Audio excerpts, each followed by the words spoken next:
Falamos agora sobre os atos criminosos de 8 de janeiro em Brasília. O ministro Cássio Nunes Marques, do Supremo Tribunal Federal, votou contra o habeas corpus de uma mulher envolvida nos ataques dos prédios dos 3 poderes na capital federal. A matéria está no site da CNN. Nunes Marques acompanhou o relator, o ministro Ricardo Lewandowski, mas fez ressalvas ao que chamou de prisões em larga escala. As prisões foram realizadas por ordem do ministro Alexandre de Moraes. Para Nunes Marques, a conversão das prisões em flagrante efetuadas após o episódio em prisões preventivas exige a identificação precisa dos responsáveis e a individualização de suas respectivas condutas. Em seu voto, o ministro, que foi o primeiro indicado pelo ex-presidente Bolsonaro, também expressou total e veemente repúdio aos atos terroristas. Agora, nós contamos também nesse tema com a participação de Samantha Meyer, advogada constitucional, também nesse debate. Samantha, muito bem-vinda, obrigada por se juntar a nós. Obrigada, Raquel. Boa noite, Hélio, Gabriela, Joel, Madalene. Essa decisão do ministro Nunes Marques me pareceu uma decisão bastante acertada. Ele acompanha o relator, ele nega essa questão de habeas corpus, que foi um caso em que ele deve ter apreciado todos os critérios que envolviam a manutenção ou não dessa prisão, mas ele faz um alerta que me parece bastante preciso no que diz respeito ao que diz a Constituição.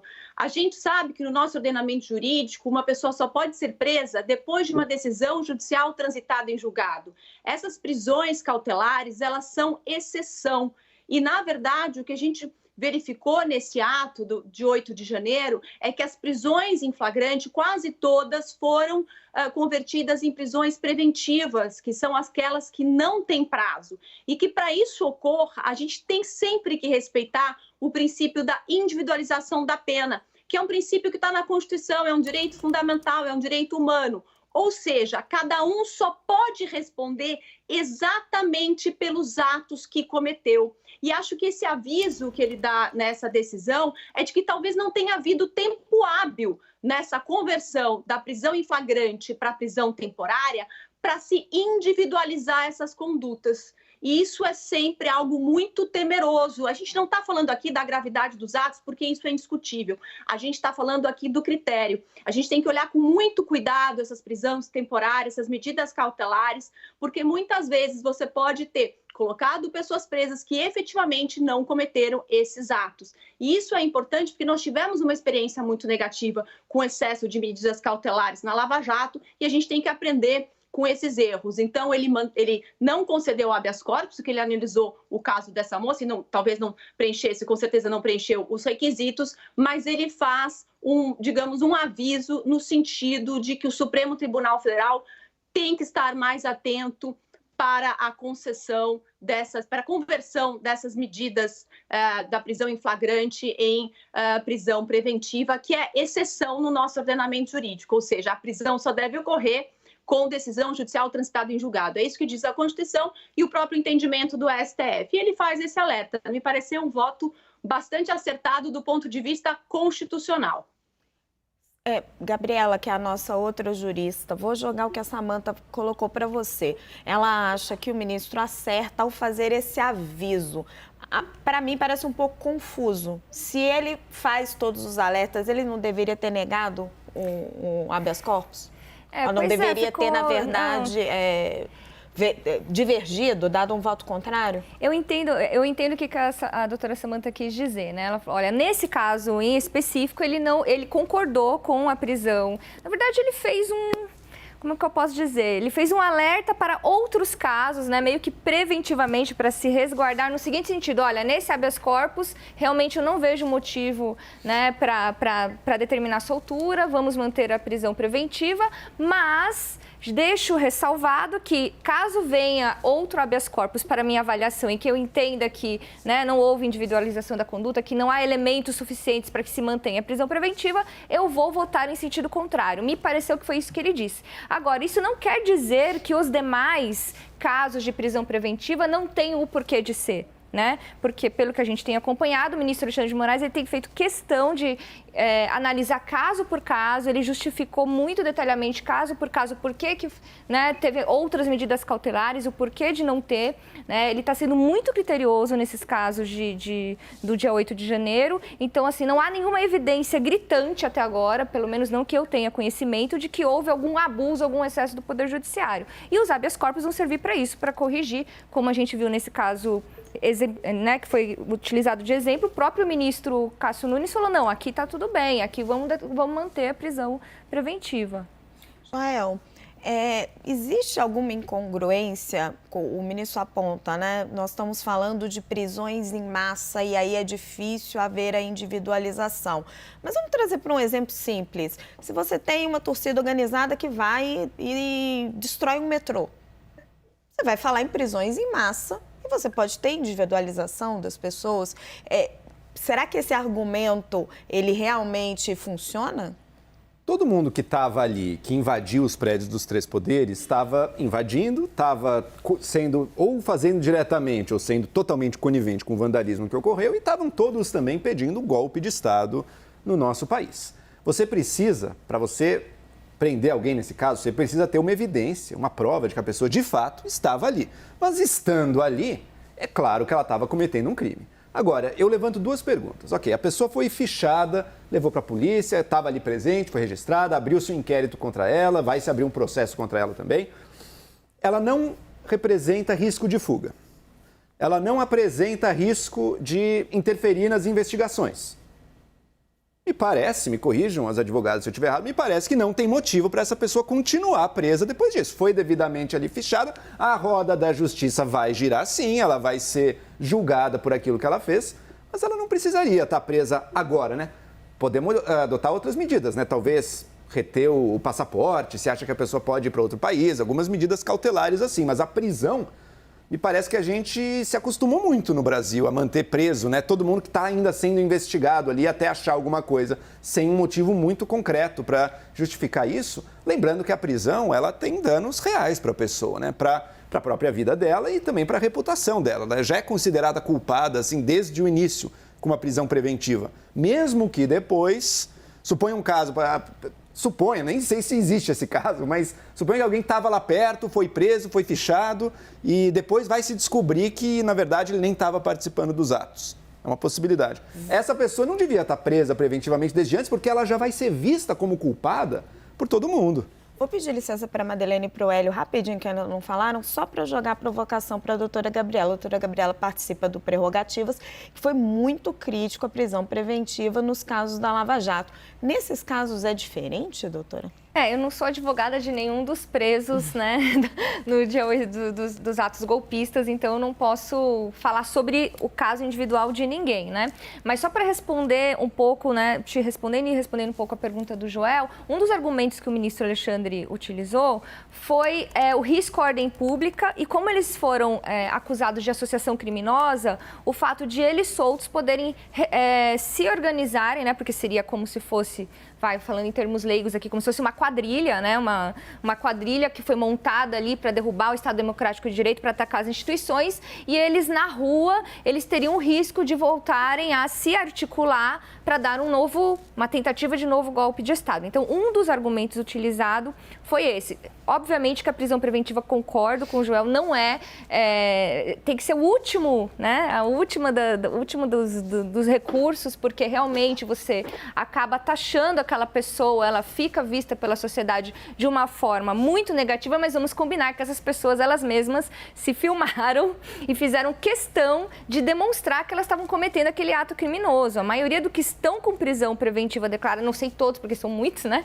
Mas eu posso dizer que a maioria, pelo que eu vi, que estão com a prisão preventiva declarada, foram os que se auto-incriminaram, né? Então, criminosos, eles já estão ao olhar da sociedade. Acho que tem uma boa diferença aí. Eu preciso fazer uma rápida parada, em seguida eu volto com esse assunto e volto com a Madeleine e com o Hélio. A gente segue nessa discussão sobre os atos criminosos de 8 de janeiro e questionando se há ou não abusos no processo. E vamos discutir também o caso Daniel Alves. A Justiça Espanhola negou um pedido da defesa de liberdade provisória do brasileiro. É rapidinho, fica aí.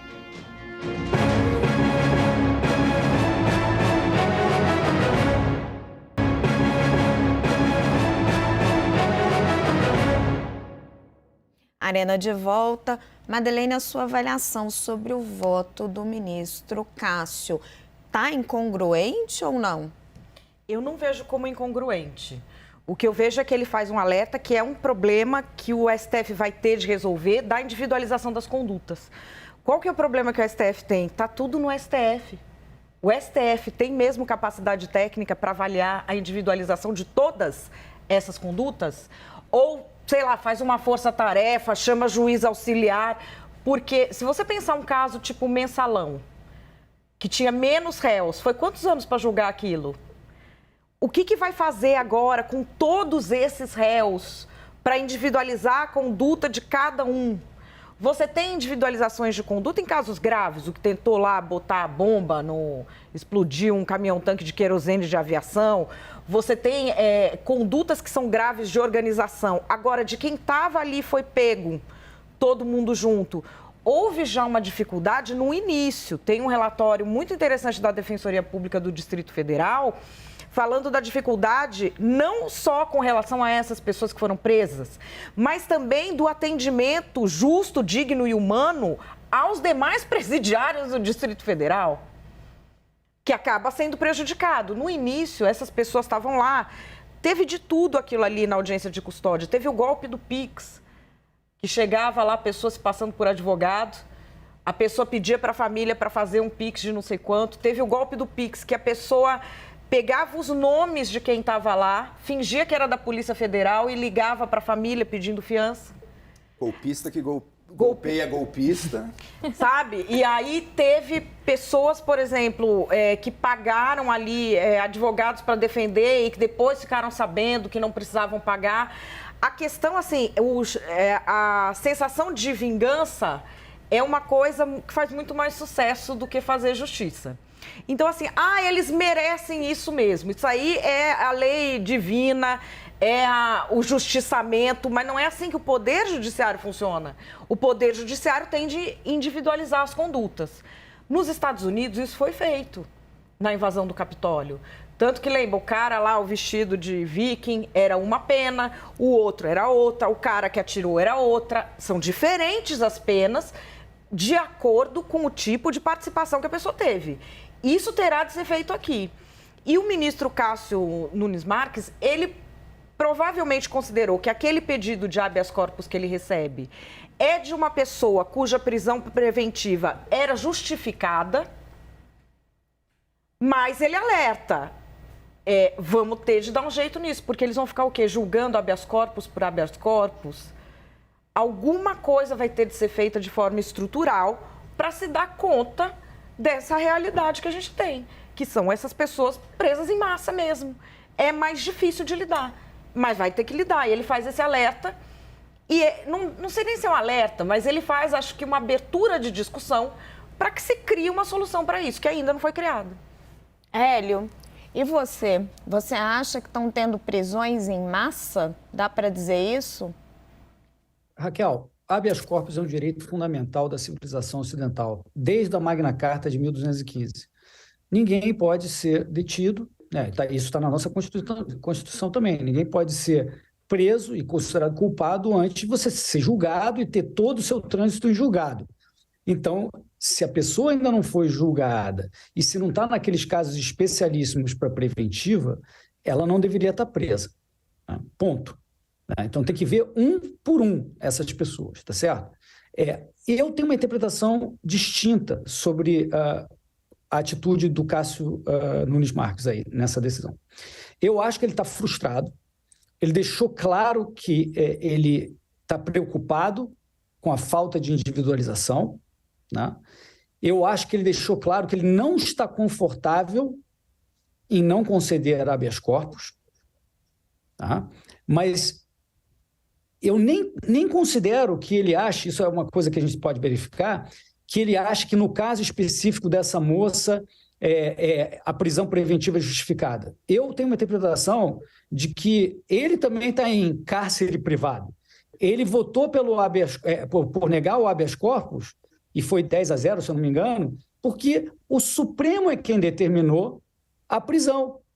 E, pelo que eu entendi da decisão dele, você não pode ir contra a própria decisão do Supremo que mandou prender em preventiva. Então, como é que o próprio Supremo vai dar habeas corpus? Então, eu acho que ele está de mãos atadas e ele está precisando de um habeas corpus do Supremo. Por isso ele fez esse alerta. Por isso que ele está dizendo, colocando, externando a preocupação dele, que, por sinal, também é a minha preocupação.